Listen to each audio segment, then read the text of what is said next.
Cody Parkey, man, can't play well in December. Can't play well in crunch time. All righty. Well, good morning, everyone. Welcome to the On the Go Post Show with your members of your Go Morning team. I'm Danielle Wiggins with Dave Chudowski and Austin Love, hanging with the fellas today because we are talking about that Browns game. Did you watch it? What were your predictions going into the game? And how are you feeling this morning? Because the Browns are now 9-4. It was a tough loss. But Dave, I tell you, it was different than what we saw week one. Oh, it certainly was. And I just said this on the air, and some people might disagree with me, but for me, a heartbreaking loss like that last night is better than what happened in week one, because at least last night I know that they could possibly beat the Ravens and that they can show up in big games. Granted, they still lost in prime time. They could have won that game. In week one, they could not have. And after week one, we wondered if there was any chance this team could compete. And also that loss last night did not, knock us out of the playoffs.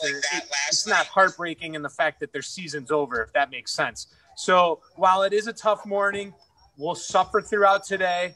Tomorrow, we'll start feeling a little bit better as we move into next week and get a couple more wins, and we're into the playoffs. So as we go along this morning, we can break down the playoff picture. But I think that's kind of how you have to feel this morning, Danielle. Yeah, it's heartbreaking, but believe me, we've seen much worse. And the fact that we're talking about a playoff push in week 15 coming up, that's something, believe me. I did that, the Browns Tonight and Sports Tonight post-game show for 11 years, and I never had the ability to talk about what we're talking about now. Think about that. Wow. So 11 years, this is your first time being able to talk about meaningful football in December for the Browns. Yeah, at Channel 3, yeah. Okay. And really, since 99, they've only been to one playoff game and they lost. Think about that. Since 1999, they've won 0 playoff games. So, I mean, we've been through a lot of bad. So week one, we lost to the Ravens 38-6. Austin, what did you see different last night than what we saw in week one? Well, first and foremost, yeah, I mean, let's look at the measuring stick right now. We lost 38-6 against the Ravens week one. And after that, people were literally calling for Kevin Stefanski to be fired. They were like, all right, this isn't going to work. So, I mean, just the mindset of that. And, obviously we know that's not the right call. Kevin Stefanski is really the reason, the mover behind this, what we're orchestrating this great revival by the Browns that you've seen this season, at least compared to last season. And then, of course, the past, 15 years or whatever it's been. But I think the biggest difference with this team, with this game and the first game of the season, is that the first game of the season, the Browns went down early and they rolled over and died. Honestly, it wasn't even they had no fight in them at the end of the game. They knew that they were going to probably lose that game. And then once it got to the second half, there was just zero. It was pathetic kind of watching that game. But then looking yesterday, and this is the great progression that the Browns are making, they were fighting through that game. They were down by 14 points at one point, and then they came back to have the lead in that game. I think it says a lot about this team, where they've come from, and starting to get that winning culture. It's not there quite necessarily yet. It was a tough game, and I think that Browns fans, of course, you have the right to be upset. You have the right to be disappointed this morning, but at least hang your hat on that this morning. I don't know if it's necessarily called a moral victory, but we're taking the right steps in this process, and it is a process. Think about 3 years ago we didn't have a win, and now we have 9 wins and 9-4, and this is a completely different team, a completely different outlook. I would say that's the biggest difference that we've seen, and also I think the play of Baker Mayfield really too is.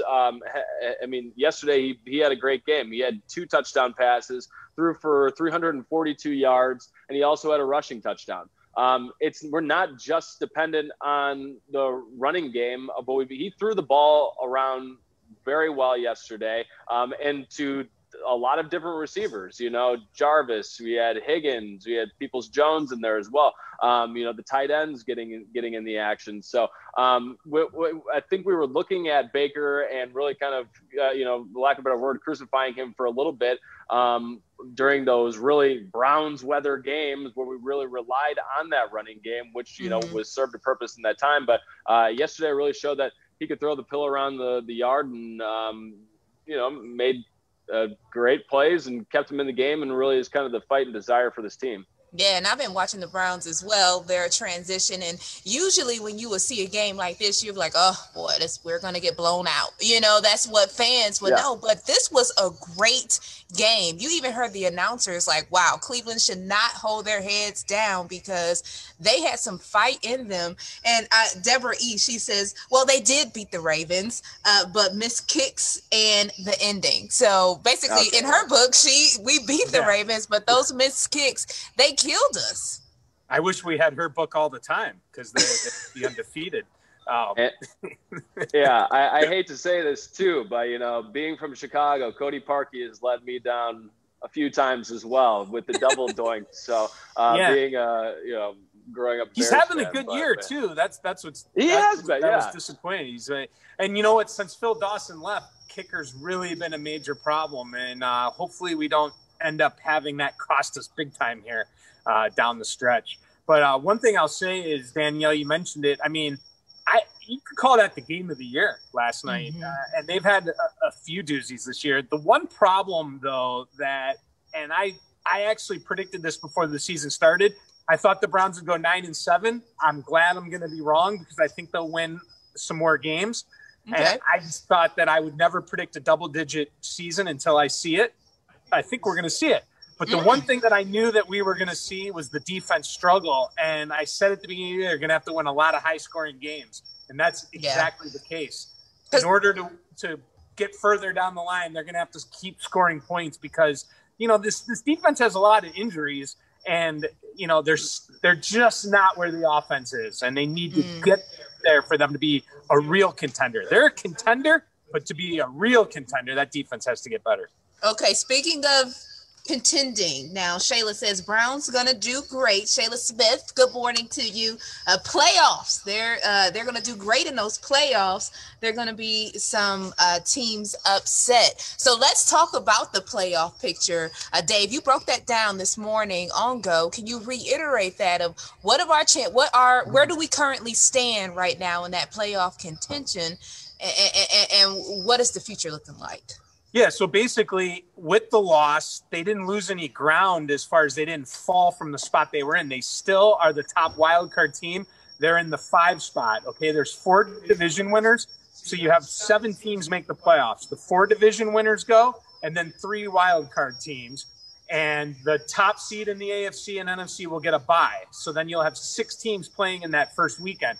Right now, the Browns have the top wild card spot. They're tied with Indianapolis. They have the tiebreaker over Indianapolis. So they didn't lose ground. But what happened last night that was bad, other teams gained ground a little bit. It gets a little more crowded. So the Browns are 9-4 in the 5 seed. The Colts are also 9-4. The Dolphins and Ravens are 8-5. What last night did, it gave the Ravens new life, which with their easy schedule is kind of a disappointment because you do not want them in the playoffs, okay? And the Raiders are 7-6. They're still on the outside looking in. So that's the wild card. The division, they're 2 games behind the Steelers with 3 to play. I don't think they can win the division. Technically they could, but it's that wild card that you're really looking at. Chances are good that they're going to make the playoffs. If they lose their last 3 games, though, that would be the true heartbreaker. That would be a collapse. That's how they don't make the playoffs. I think if they win 2 more games, they're in for sure. 1, I think they still can get in. If they win all 3, they're in for sure. And that's just me, guessing. You don't know what other teams are going to do, so it's tough to really pinpoint that with 3 weeks to go. Okay, so we have 3 games, as you said, against New York, Sunday Night Football coming up. New York, the Giants, then we have the Jets, and then we have Pittsburgh. How many games of those 3, Austin, Dave, both of you, do you think we're going to win? We'll start with you, Austin. Yeah, we have to win 2. And also, if you lose to the Jets, you shouldn't be in the playoffs anyway. So let's say that. The Giants are a sneaky good team. They have a good defense. I think they should win. It's not a 100% win. Like again, if you don't beat the Jets, then get the heck out. But they should beat the Giants. It's not a for sure win. They got a good defense. They're sneaky good. They're gonna for sure beat the Jets. Hopefully, the Steelers. Yeah, Steelers. I mean, I'm saying they're going 3-0. The rest of the season. Let's go. Win out. No, you're not. No, you're not, Austin. You're saying they're going 11-5, right? Well, no, I'm saying they're going to win the next 3 games. They're going to win. I'm saying because you didn't seem too confident about that Steelers win. Let me live my life. All right, yeah, I'm gonna, Austin about ready to give me some few choice words this morning. You guys be realistic potentially. I'll be optimistic. I'll be the eternal optimist. Ronald Reagan over here. So you're 12-4. Sure. Yeah, 12-4. Dave, what about you? If the Browns go 12-4, I will buy you a 6-pack of Christmas ale. Let's go. All right. You heard it right here. Yeah. All right. What's our wager, Dave? Are you betting against the Brownies? Well, I don't think they're going to go 3-0 in their last 3.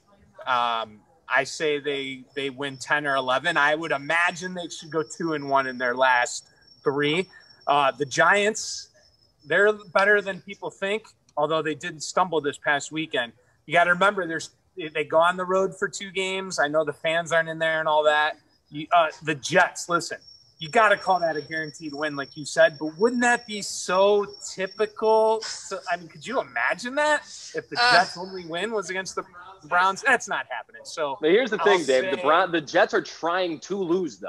So, that's to get that number 1 pick. So you got to consider that as well. I'll say 11 wins. I'll give them a 2-1 in the final 3. Don't think 3 for sure. 1 and 2 wouldn't completely shock me. 0-3 would shock me. Okay. So are you guaranteeing Dave a playoff berth?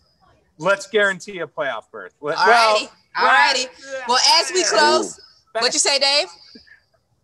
Austin, Austin does because they're going 3-0. Yeah, guaranteeing it. I'm not the jaded Browns fan like Dave is, though. I'm this young whippersnapper who came in at the right time. So right.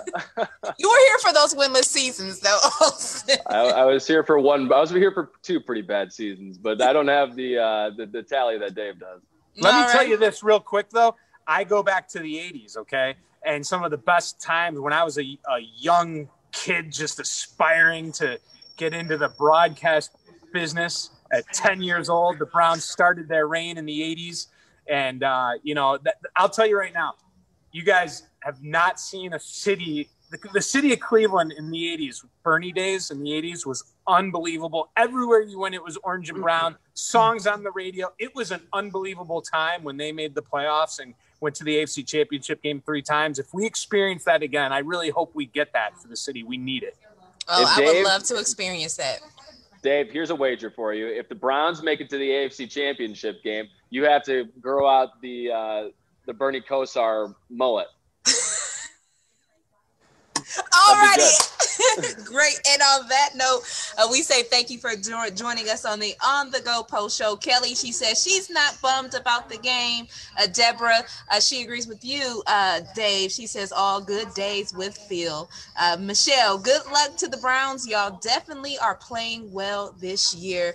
And Chris says he still loves the Browns. So go Browns. Let's root them on for the Sunday Night Football. And you can see Dave, Maureen, and Holly during the Today Show. The rest of us will join you tomorrow morning at 4:30 a.m. on Go. Have a great Tuesday. Business in front, party in the back. Bye, Dave. Bye.